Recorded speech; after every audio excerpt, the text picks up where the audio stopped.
నమస్కారం అండి. This is #you. ఏమో అనుకున్నాను, ఎక్కడ తగ్గట్లేదు. అంబటి రాంబాబు పాదయాత్ర అంట. అంటే ఒక దశాబ్దం పడతలేండి మనం కొన్ని కిలోమీటర్లు నడవాలంటే. ఎందుకంటే ఆయనే ఒప్పుకున్నాడు, వృద్ధుడు 60 ఏళ్ల వయసు పైబడిన వ్యక్తి పాదయాత్ర చేస్తాడంట. ఆయన మీద కేసులు పడుతున్న తరుణంలో తను ఒక అర్జెంటుగా ఒక వీడియో రిలీజ్ చేశాడు. చాలా సరదాగా ఉంటుంది. స్మూత్గా ఒకసారి ఈ వీడియో చూద్దాం. ప్రభుత్వం నా మీద వరుసగా కేసుల మీద కేసులు పెట్టే ప్రయత్నం చేస్తుంది.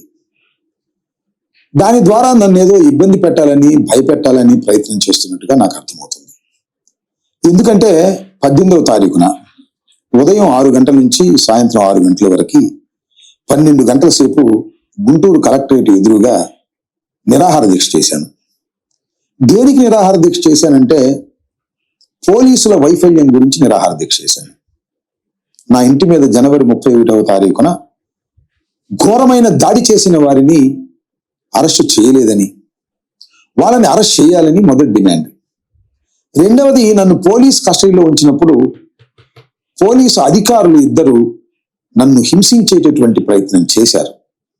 వారిని తక్షణమే సస్పెండ్ చేయమని. ఈ 2 డిమాండ్స్ మీద గాంధేయ పద్ధతుల్లో నిరాహార దీక్ష చేశాను. ఎక్కడ చేశాను ఈ నిరాహార దీక్ష?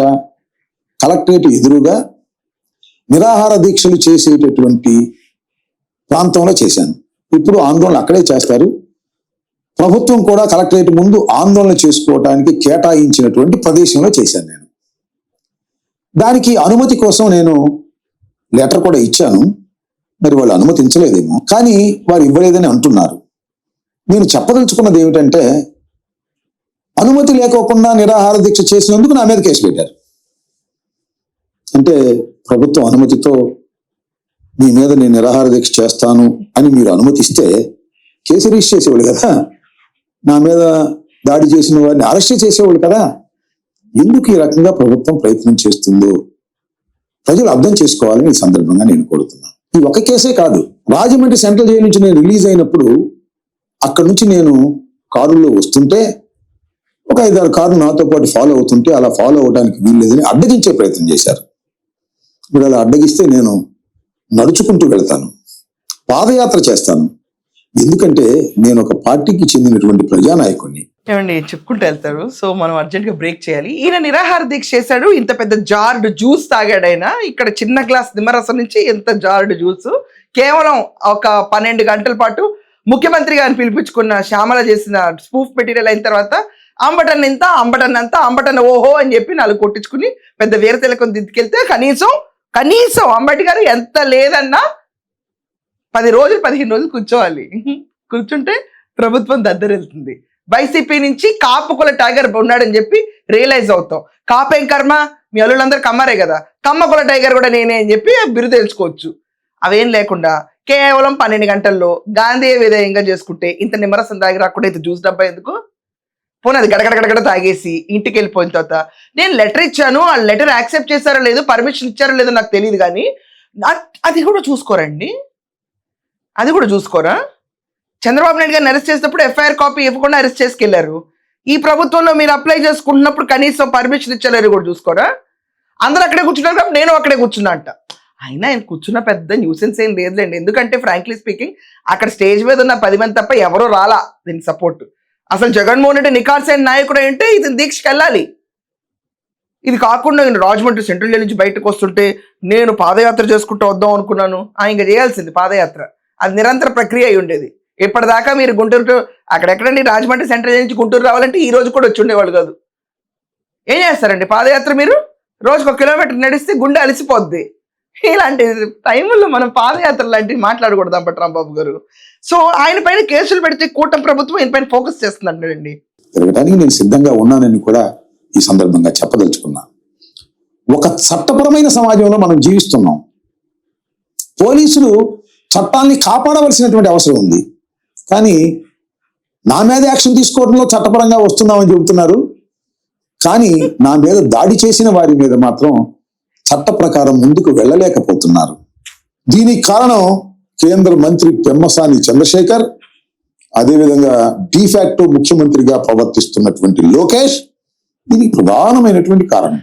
అర్రే అంబటి గారు, నాకు చిన్న డౌట్ వస్తుంది. ఇప్పుడు పెమ్మసాని చంద్రశేఖర్ పేరు ఓకే, డిఫాక్టో సీఎం గా ఉంటున్న నారా లోకేష్ అంటున్నారు. జమోరే పరిస్థితి చూస్తే గ్రహ బలాలు అంత గొప్పగా లేవు. మొన్నటికి మొన్న ఉగాదిలో తేల్చి చెప్పేశారు, జమోరే ఆహా నీ గ్రహ బలం బాలేదమ్మా అని. జమోరే నెక్స్ట్ టైం ముఖ్యమంత్రి అవ్వలేడు. నిన్నటికి నిన్న దస్తగిరి రోజు గారు చనిపోయాడు, అదొక ఇష్యూ. దాని తర్వాత బహూ కిల్డ్ బాబాయ్, అదొక ఇష్యూ. దాని తర్వాత సాక్షి ఇష్యూస్ చాలా ఉన్నాయి. అండ్ తిరుపతి కల్తీ లడ్డు స్కామ్ బొచ్చుడున్నాయి, లిక్కర్ స్కామ్స్ ఇవన్నీ బొచ్చుడున్నాయి. సో జమోరే నెక్స్ట్ టైం ముఖ్యమంత్రి అవడు. ఇప్పుడు మీరు చెప్తున్న డిఫాక్టో సీఎం అయితే ఇంకో 3 ఏళ్లలో మీ వయసు 70 అయితే మీరు ఇలాగే రెచ్చిపోతే అంబేద్కర్ మీరు మాకు బయట కనిపిస్తారా? ఇంకా ఈ పోలీసు వ్యవస్థ చట్టం తన పని చేసుకుంటే వెళ్తుంది. ఈ కబుర్లన్నీ ఒక నిమిషం పక్కన పెడదాం. ఒకవేళ నారా లోకేష్ సీఎం అయితే అండ్ మీకు 70 ఏళ్ళ వయసు వస్తే ఇట్లా వీడియోలు చేసేంత ఓపిక ఉంటుందా మీకు? లేకపోతే చక్ జగన్మోహన్ రెడ్డి అంతా తుచ్ నాకు అసలు సంబంధం లేదు ఈ జగన్మోహన్ రెడ్డితో అని చెప్పి కాంగ్రెస్ నుంచి వైకాపాకి ఎలా వచ్చారు, సడన్ గా జనసేన కానీ టీడీపీకి కానీ తుర్రమని పారిపోయి వెళ్ళిపోతారు. వాళ్ళు మిమ్మల్ని తీసుకోరలేండి, కానీ వెళ్ళటానికి మీరు పవన్ కళ్యాణ్ కోసం బర్త్ రెడీ ఉంచుకుంటారు కదా. ఇప్పుడు ఆయన గొప్ప మనిషి, మిమ్మల్ని నలిపేస్తున్నారు, కూటమి పాడేస్తుందని ఏం మాట్లాడుతున్నారండి? చిన్న ఇష్యూని ఏక పేక పెద్ద చేసి మీకు చేయడంలో గొప్ప అలవాటు. ఈయనకు అర్జెంట్గా ఒక అరెస్ట్ కావాలి. ఐ రిక్వెస్ట్ కూటమి ప్రభుత్వం, ఈయనకు ఒక అరెస్ట్ ఇచ్చేయండి.